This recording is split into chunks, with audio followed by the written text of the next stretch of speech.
Hi and welcome back to week 4 of Brighter. My name's Jenny Taylor and I'm here with my friend Nick Harding, and we're really glad that you could come back and join us again for another session. So if you remember, we've been looking at these 3 habits to help us shine brighter. We're wanting to become confident in telling our own stories. We want to become confident in talking about Jesus and confident to invite people into a church event, some invitational event.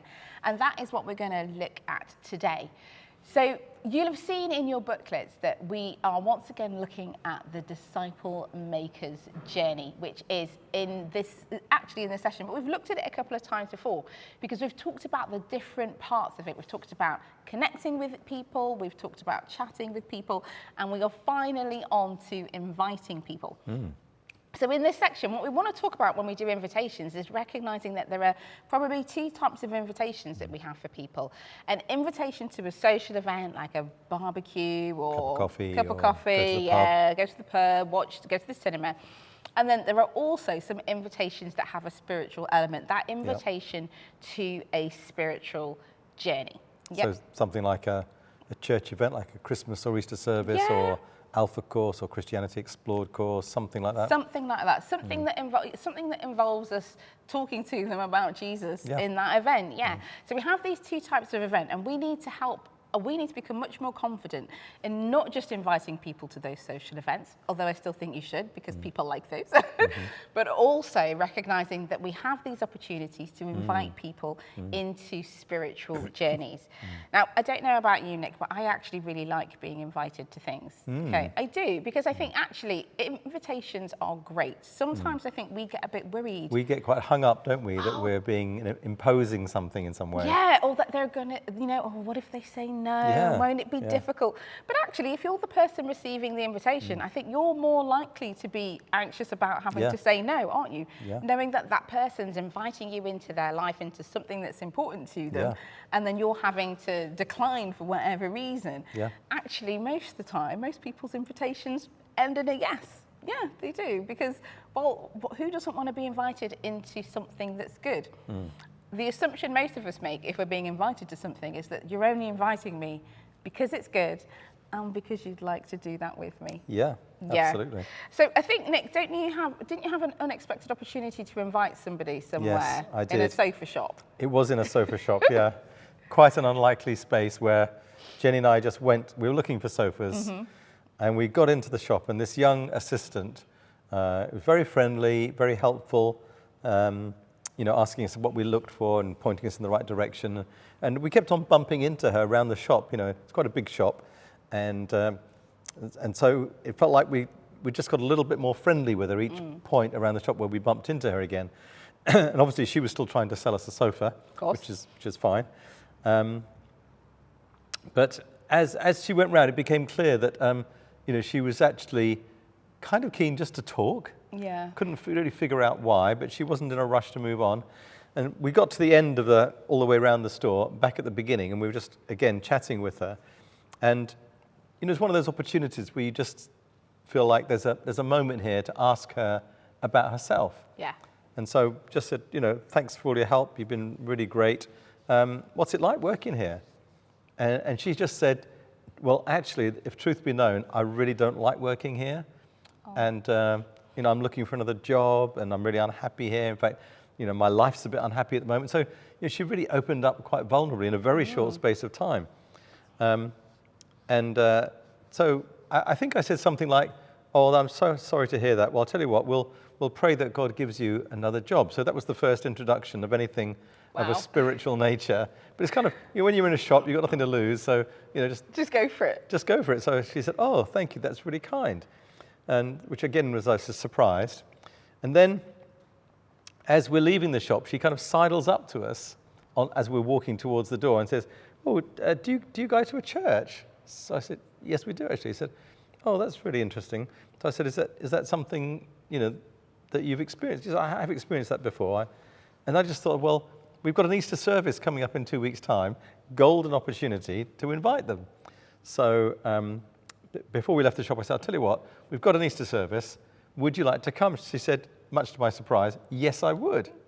So I thought, okay, well, fantastic, that's great. I told her where it was, and off we went. And I thought, well, most of those invitations don't lead to someone actually turning up. No, they don't. No. You know, they say they're going to come, and often they don't. But I went back a week later with the sort of printed invitation, and she wasn't actually in work that day, but I gave it to one of the staff. Said, could you pass this on to the young woman who'd spoken to us? And I think she did. And lo and behold, Easter Sunday comes. There she is in church. Amazing. And she sits next to us. She enjoys the service. There's a gospel appeal. You know, put your hands up if you want to know more about or follow Jesus. Her hand goes straight up. Wow. So I thought, okay, that was really unexpected. An unexpected opportunity and an unexpected result. I have to say, they don't all end up like that, obviously. But that was just reminding me of the power of invitation and the importance of taking every opportunity. Because you just don't know when someone's going to say yes. You don't know when they're going to show up. And you don't know if they're going to open their hearts to become a follower of Jesus. Yeah, no, I think you're quite right. That is, whilst that is an amazing story, that isn't what always happens, is it, when we invite people places?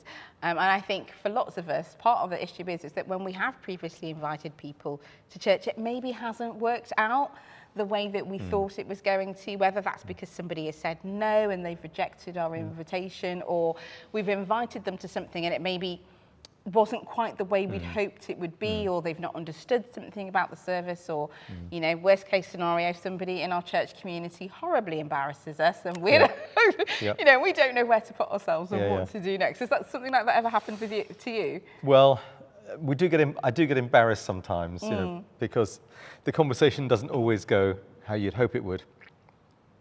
There's a lovely couple who run a coffee shop near us, coffee shops again. Yeah. And you know, I've got to know this couple over the last couple of years, and the wife had brought her child to our parent and toddler group in church on a couple of occasions. So I knew she knew where we were, and I knew she'd actually turned up to a church service on one Sunday, although I didn't see her there. Didn't know she'd been, but she said, "Oh, I came last Sunday." So I thought, "Oh, that's amazing." And you know, everything about them screams people of peace. You know, leaning in, asking questions, and the husband's always saying, "Oh yes," and he always initiates the conversation with me about God stuff. You know, when I say, "Oh, I'm going to pray for you," "Oh yes, please pray for me, Nick." So definitely people of peace, definitely people who seem to want to say yes. And I thought, well, we're about to start an Alpha course. This is I can't think of a better opportunity to invite them. And so I do. I invite them, give them the invitation card, follow it up with a text message. And then there's this kind of awkward moment where it's clear they're not jumping at the opportunity, but they don't quite want to say no. And I recognise that feeling. And I'm not totally sure whether they're just kind of busy and haven't responded, or whether they're trying to fob me off. So I kind of just push a little bit further and say, look, you know, not trying to hassle you or anything, but if you'd like us to pick you up, to bring you to the Alpha course, really happy to do that. And eventually they come back and say, actually, Nick, we're not ready. You know, we're definitely not going to come to the Alpha course. And it doesn't sound like a big deal, but after 2 years of investing in relationship, I felt very awkward. And I kind of was worried that would, I was embarrassed, and I was worried that I'd somehow jeopardize the relationship. So I felt quite embarrassed at that moment, the no moment. But the good thing is, back in the coffee shop, absolutely normal. It's just everything's fine. So all my fears were unfounded. My embarrassment was unnecessary. But yes, definitely do get embarrassed sometimes. Yeah, and I think that your story really illustrates, I guess, what is true is that because actually people do value being invited, and that you want to include them in something that's important to you, that those relationships can stand that, can't they? They can. It's okay for somebody to say, no, I don't want to come. And that doesn't mean, while it might be the end of the conversation at that point, it doesn't necessarily mean that you would never invite them to anything ever again. Of course not. And of course not. No, it doesn't, does it? So I think we have to realise, don't we, that whilst we have those fears about inviting people, we actually do all know somebody like this couple from the coffee shop, don't we, who we're connected to, whose life we know would be wonderfully changed for the better by them coming to know Jesus. And we have to be courageous enough to step out that little leap of faith and invite them and see what happens. Absolutely. So what we're going to do next is just take a couple of minutes for you to be thinking about what it is about inviting people to church that makes that difficult for you. What are the barriers that you face, and how might you go about mitigating those, doing something different? What courage might you need to start inviting people to church events?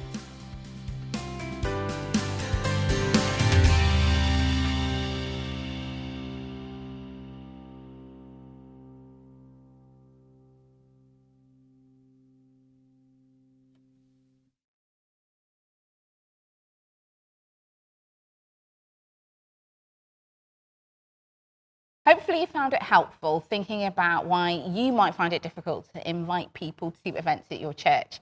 But one of the things we want to think about is why people say yes in the first place. Why do people say yes when we invite them? Well, usually it's actually because they quite like you.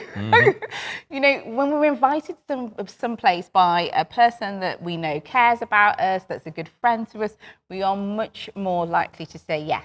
And when we're talking about inviting people into things that are part of a spiritual journey, like, you know, an invitation service or something like that, there's a really great opportunity for us there to introduce the person that we've made a connection with to other people within our church community.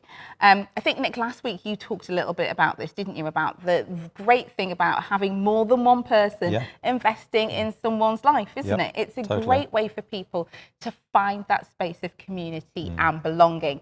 And I think over the last few decades, probably, we've started to see a bit of a change in the way that people approach going on a spiritual journey and learning about Jesus. So it used to be that you would share the gospel with somebody, they would believe in the gospel, and they'd change their behaviour, wouldn't they? And they'd feel like they had this sense of belonging, being part of the community. So we think about that as believe, behave, and then you belong. But that's not really true anymore. I think it looks much more like people are drawn into faith journeys because they're looking for spaces to belong. Can I give you an example of that? Yeah, sure. So there was a young woman who was a friend of someone else in our community, our missional community, met her at work, got invited into our community, very quickly came on an Alpha course. At some point along the way, we're still not quite sure where, she gave her life to Jesus. But what she said as she, very early on in the Alpha course was, it wasn't like, oh yes, now I found the truth that the Bible tells me, all that Jesus is, etc. The first thing she said that really indicated God was at work was, I finally found the place I belong. Yeah. She'd found this sense of family and community, of being loved and being welcomed, long before she ever really understood what she was about to put her trust in. Yeah. So she's done that the other way around, hasn't she? She's belonged first, hasn't she?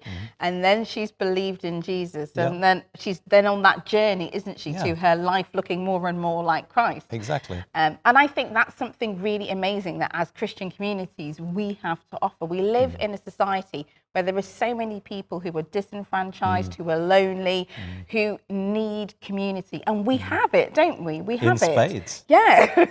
And we're really good at that bit. So when we have these opportunities for invitation, we can be inviting people to be part of that. I think, like you, my own small group has currently we have a similar situation where we have somebody who's a friend of a friend, as a neighbour, in fact, of one of the people in our community, who has started coming along. But they come to Bible studies, they come to social things, they've been at worship nights. They haven't yet made a decision to follow Jesus, but they come because they count it as a place of belonging, because they know that they are loved there and cared about. And we keep trusting and praying that as we give them opportunities, that they will come to know Jesus for themselves. It's amazing, isn't it? And I love the way Jesus modeled that unconditional love and acceptance for people who came to him. And there's a great story about invitations in the Gospels. It's John chapter 4, and it's the story of the woman at the well. Familiar to many people. Jesus arrives, it's the middle of the day, there's no one else about, nobody in their right mind would be out in the middle of the day in Israel. It would be burning hot. Definitely too hot. And he's there at the well, and this other woman is there. And first of all, he's a Jew, she's a Samaritan. He's a man, she's a woman. Why would a woman be out in the middle of the day? Perhaps because she's been ostracized by her community, and they meet at the well. And so, Jesus engages her in conversation, cuts across all the cultural boundaries, invites her effectively into a relationship, and starts to talk to her about her life. And soon enough, he starts to tell her stuff about her that she doesn't know, or that other people don't know. She knows, but other people don't know. And so she's absolutely amazed when Jesus says, you've had all these men in your life, and the person you're with at the moment isn't your husband. And she realizes that she's speaking to a prophet. And so she runs back to the village, and she says, guess what? I've met a man who's told me all about my life. And so after Jesus invites her into a relationship with himself by engaging in this really cross-cultural, breaking the ground kind of conversation, she runs back and she invites her friends to come back to the well to come and meet Jesus. And so the whole village effectively turns out. They get an invitation to meet with Jesus. And, we don't know what the end of that story was, but I kind of like to imagine like a whole bunch of disciples were formed out of those Samaritans who encountered Jesus because they were invited. They were invited. So, it doesn't really matter who does the inviting. What's important is that we get over ourselves and invite people so that they also can come and meet with Jesus. Now, I think there's lots of things that as communities, she had to overcome all sorts of barriers, but for most of us, inviting people into our community is not a difficult thing to do. No. Because, we know people well, they're good friends, hopefully they're good fun, and we do stuff that people can join in relatively easily. But it's really good to be able to make those invitations to our community so people can get that flavor of what the family of God's about because of that need to belong. They get a sense of, well, I don't know what I'm quite getting myself into here, but I know this is a place where I could be at home, I could be myself, I could belong, and maybe I could start to discover some stuff that actually is really important for my life. So we're going to take a bit of a break, and we're going to look at what are some of the ways that as a community we could make it easier for people to be invited to join with us.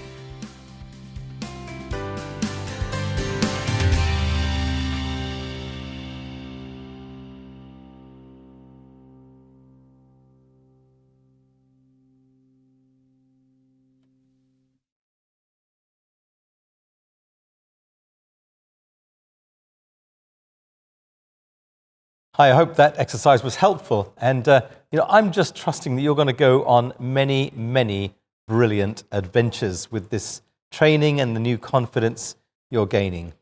And we'd like to just share 10 top tips for your invitations to be more effective and more successful and more fun. So we're going to start with number one. Jen, what's number one? Number one is to be friendly. It's a really easy one. It's not rocket science, is it? Smile when you give your invitations. And I guess, try and relax. You really want to be yourself because you're inviting somebody to something that you want to go to because it's good, isn't it? Not Absolutely. because you're inviting them to be part of something good. So be friendly, be joyful with it, smile, and, draw people in with your wonderful personality. Very good. Okay. Number two? Number two is explain what you're inviting them to. It sounds like an obvious thing to do, but for example, if it's a church event and it's in the church building, we're familiar with it. It's like normal for us. We're there every week, and we don't think that for someone coming in from outside who's never been before, it's a very scary thing to come to. Or if it's an Alpha course, well, what's an Alpha course and what does that look like, and who's going to be there and where's it going to, et cetera, et cetera. So explain as much as you can to make people feel at ease. If you're inviting them to a church service and you have an online service, then say, well, check us out online. In fact, a lot of people would want to do that, to say, well, what does this place look like? How many people are going to be there? What's the music? And does everybody get to sing? All sorts of questions that people are asking. So it's good to really explain everything that people can expect. Great. What about number three, Jen? Number three, really, I think, is about having personal invitations. So where you can, invite somebody in person rather than using technology to do that. Like we get so much information, don't we, as individuals, emails, messages, social media, etc. So I think in order for our invitations to stand out, then we want them to be in person. It really lets somebody know that you care about them being there with you when you bother to take the time to speak to them in person, to invite them to come and do something with you. And the last thing you want them to feel is like they're just part of a marketing campaign. Yeah. And I think, when you get invited to loads of things, that's exactly how that feels. It's just part of somebody else's big idea. So, having a personal invitation, I think really, really helps. I mean, feel free to follow it up, obviously, with a text message or whatever. But I think the initial invitation, you want to do in person because it'll mean a lot more. So number 4, Jen, this was a game changer for me, is seeing refusal as success. In other words, when someone says no to your invitation, rather than taking it personally, oh no, they've said no. Well, some people will say no. Yeah. But what's important is this: we have done our job, our part. The rest is up to God. So why do we put pressure on ourselves and only see a yes, I'll come, as a success? When we've done our part, when we've invited someone, we can see that as success, irrespective of whether they say yes or whether they say no. And I think that takes all the pressure off us. Yeah, I completely agree. And I guess because what we're trying to do is to be confident about giving invitations, isn't it? So of course it can definitely be a success every time because you've invited somebody. That's wonderful. And of course you can invite them again another time. Yeah, more opportunities keep coming, don't they? Yeah. All right, well, number 5 is, I suppose, is a bit linked to that, and it is about praying. Praying about who you should invite to an event. So if, for example, you have a Christmas service, an Easter service, some special service happening in your church, or maybe within your small group you're doing something together, actually taking the time to pray and ask God, who should I invite to this? Who, where's God already at work? Where's he already, where's that seed already been planted that you get to come along and do a little bit of watering? Yeah, absolutely. So I think that's really important. And I think even if you pray and God gives you somebody to ask and you ask them and they say no, that's fine. Go and ask again. Okay, Lord, they've said no. Who else? Yeah. Who else could I invite? Yeah. And the beauty of sensing God leading us in a particular direction to invite someone is that we have more faith for that person because we think this is what God's asking us to do. So that's great. Another thing, the next point is also about prayer, which is about once we've thought about who we want to invite, to pray for that person every single day. To pray for them, pray for their heart to be open, pray for them to want to come, pray for them to feel at ease, pray for them to give a yes, and then to turn up. Prayer is incredibly powerful, Jen. It is. And I love that verse in the Amplified version of James 5:16, which says, the earnest, heartfelt, continued prayer, persistent and regular, continued prayer makes tremendous power available, dynamic in its working. So let's trust in the power of prayer and keep praying for those God's put on our hearts. Yeah, amazing. So number 7 is to practice your invitation. And that really just means practice the words that you're actually going to say so that you're confident about the invitation you're going to give and you don't fall over your words last minute. So I think it's a bit like approaching it like you would do if you were going to invite somebody out on a date, if you can remember the last time you did that. You will have thought about the words beforehand. You'll have figured out, okay, now I want to say this and I want to say that. So having a bit of practice, I think, really helps to build our confidence in giving a good invitation. Yeah, that's great, Jen. And the next point is not just to have that confidence because we've practiced, but also to be willing to go with the person if they say yes. There's many people will say yes, and then on the day don't show. They don't show up. I'm sure you've had that experience where you've invited someone to something, they've said yes, and you've hung around at the door, waited for them for ages, they don't show. If you offer to go with them, to say, that's great, oh, that's fantastic, I'll so enjoy, going with you to whatever it is, and then say, I'll tell you what, I'll pick you up a quarter of an hour beforehand, or I'll knock on your door and we can walk together. Or even if you can't do that, you can say, well, I'll meet you outside at the gate, at the end of the path, the bottom of the road. because what you're doing is you're giving them confidence that they won't be on their own when they walk in to this building where they've never been before. They have no idea who'll be there or what it will be like. They know that you will be there and they won't have to go hunting for you and feeling insecure and uncertain. So go with the person if you possibly can. Yeah, I think that's a really good one, Nick, because sometimes I think we forget how difficult it is to walk into something like a church building, because we do it all the time, forgetting that for somebody who's new, that's just a crowd full of people that you don't know. And most of us feel quite anxious about that, don't we? So having someone to come with you was brilliant, isn't it? Okay, so number 9 would be about what we do when they arrive, and that is about introducing them to other people. You know, we've talked before about how good it is to have this community that people can belong to. So when we do have new people that join us because we've invited them, we want to connect them with other people within our church community who we think they'll get on with. Whether that's because you think their personalities will go together well or because they've got similar interests. But you want to be connecting them to the people in your community who are fun. Yeah, absolutely. Connect them with the fun people. Connect them with people who are encouraging, people that will make them feel really, really welcomed. Brilliant. Love that, Jen. Final point, point 10, is this. Top 10 tips, number 10, is once you've invited them to something, consider inviting them to other things. So they can, as you say, meet more of your friends. They can start to get that sense of belonging. I think of a woman who lives on our street who a couple from our missional community bumped into as they were prayer walking around. They got into conversation, they started connecting, then chatting. Quickly the conversation turned spiritual and they offered to pray for her on the street. The result of that was she ended up coming, they invited her to a Sunday service. She came to a Sunday service. God really touched her life. The result of that was we were able to then invite her to an Alpha course in our home, and she came to as many as she could.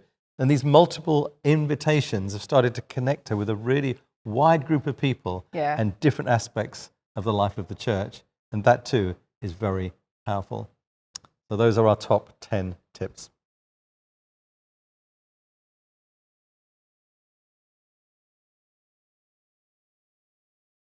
So I hope those top 10 tips were useful to you. As you know, Jen, many of these points are taken from Michael Harvey's book on creating a culture of invitation in church. Recommend that book for those of you who'd like to dig into this a little bit more.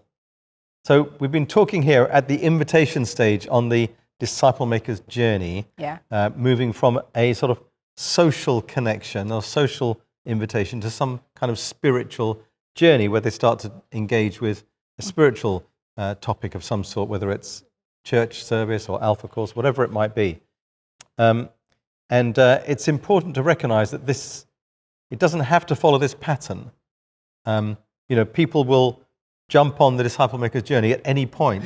It's not a nice, neat set of stepping stones. In fact, it's more like a series of sort of landmarks along the way to help us get our bearings. Where are we in our relationship with this person? Where are they on their journey? But this invitation stage is a really important one because it's where they can make that journey to become a spiritual journey for themselves, not just a friendship with us. And there's a friend that comes to mind who I met very early on in my medical career. In fact, I just started in general practice and I went to his engraving company to get a nameplate engraved for my general practice surgery. For your office? Yeah, okay. And he happened to be near the counter. He's a small business, about a dozen people.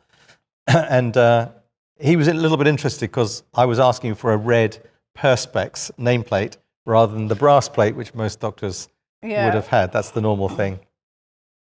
So he comes over and we get chatting a bit, and we seem to get on quite well. His name's Nick, my name's Nick. And we leave it, I go away. I come back to pick up the plate. It's great. It's just what I wanted. He's there again. And again, we just get chatting and he, discovers, I've got this thing that I do with church and what have you. And because he's really friendly, I just think, well, why not? Let's see if he wants to go for a coffee. So I say to him, hey, do you fancy a coffee sometime? And to my surprise, he says yes. So we end up going to a local coffee shop a couple of weeks later, get on really well, lots of fun chat, interesting conversation, some spiritual stuff. And he says, I'd love you to meet my wife. And I said, well, why don't we get together as two couples? So we have a meal together as two couples. This is mainly still in the area of sort of social invitation. But we have this meal together, and again, the conversation becomes spiritual, and we take our courage in our hands and say, would you like to do some Bible study with us? So this is an invitation to a spiritual journey, a 4-week Bible study course that will help them understand the Christian faith. And without going into a long, drawn-out saga of how the story went, it was very exciting. First time we'd ever done anything like that. They both end up becoming Christians because not only do we invite them to this Bible study, but we then invite them to an evangelistic event taking place in the city. Right, okay. And at that event, they take the plunge and become Christians. And they've been lifelong friends for the last 40 years. So, they were, and not only that, but he then went on to share his faith, to be brighter in his workplace. Instead of being the grumpy boss, he became the boss that likes to care and share. And at least 2 other of his employees also came to faith. So in fact, if you look at the disciple maker's journey, he went on to become the multiplier in the final stage of the journey. Yeah. But it was all around that movement from social contact, social invitation to spiritual journey that allowed him to progress on this journey towards faith in Christ. I think it's interesting, isn't it, that process that you obviously have put together, that you'd unintentionally put together, you and Jenny, as you'd met with this couple, and that you hadn't followed, even the story you just told doesn't follow that linear process, did you? You were still having social events, weren't you, in between the spiritual ones? You were still having natural conversations along with spiritual conversations, and that's all happening almost at the same time, isn't it? So what did you have to think about there in order to be able to sort of help that couple to move forwards in their journey? There's something right at the center of the disciple maker's journey, Jen, which we call it the "What's next, Lord?" question.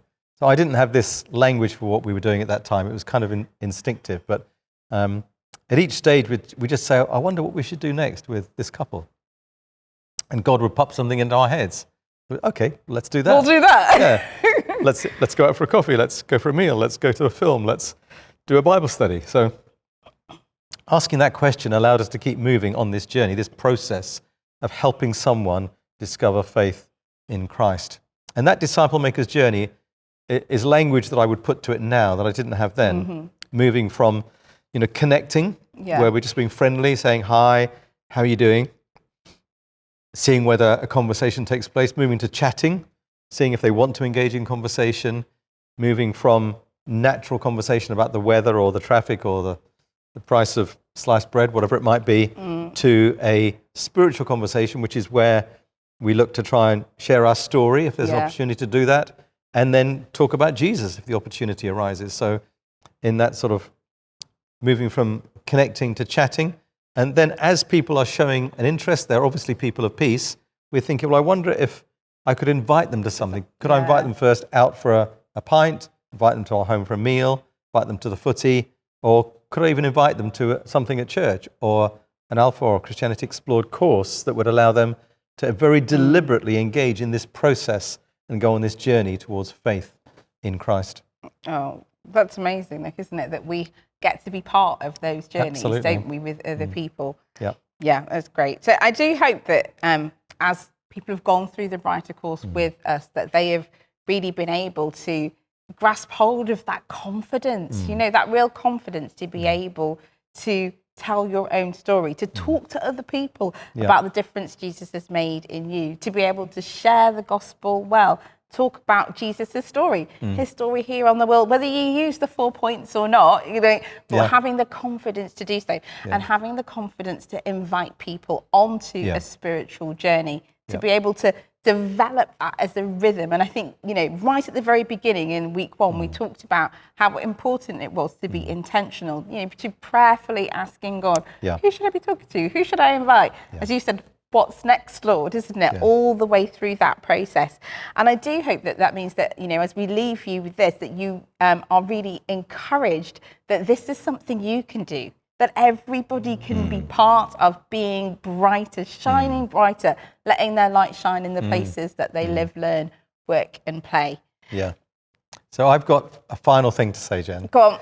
And it's what will translate this course into meaningful, enjoyable, and a fruitful lifestyle of being the light wherever Jesus sends us. Because this is all about being brighter, being the light of the world, and being that light to other people who are in darkness.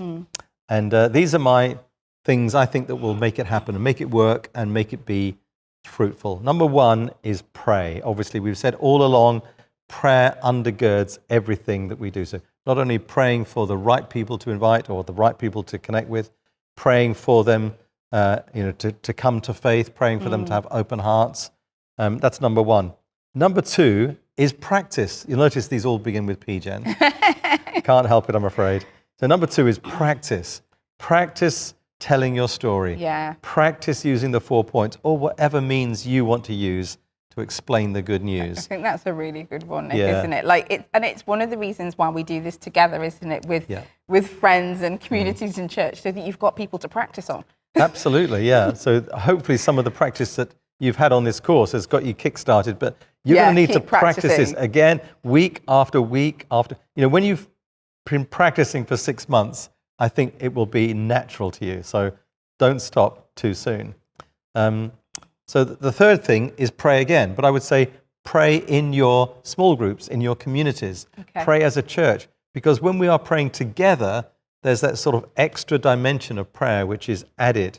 And that leads neatly to the fourth P, which is peer accountability. Okay, what do you mean by that? Okay, so accountability is actually the one thing that will change this from a one-off course that you've attended or been part of to a lifestyle that changes the landscape around you and changes the way you live. Being accountable to that group that you've started to pray with, to say to them, look, I'm praying for these 3 people at the moment. Would you please ask me, have I continued to pray? Would you please ask me, have I taken a next step? Have I asked the what's next, Lord question? And just having that as part of the regular rhythm of your small groups, or maybe just an informal group of friends who you meet up with from time to time. So look, every time we meet, let's be accountable to one another, peer accountability for actually doing this stuff, putting it into practice and trusting that God is going to work through our prayers and through our joint efforts. That's number 4. Okay. Number 5, final P, is to actually persist or persevere. None of this is an overnight thing. It's all to do with persevering, keeping going, not giving up. Because if you do these things, if you pray with your friends, if you practice all of these tools and simple ways of sharing good news, if you make yourself accountable to a peer group and you persevere, I guarantee you will see God work in the lives of those around you. You will become increasingly confident to be, do, and say good news where you live, learn, work, or play, and you will see fruit, and you will have great joy in your life as a result. God bless you.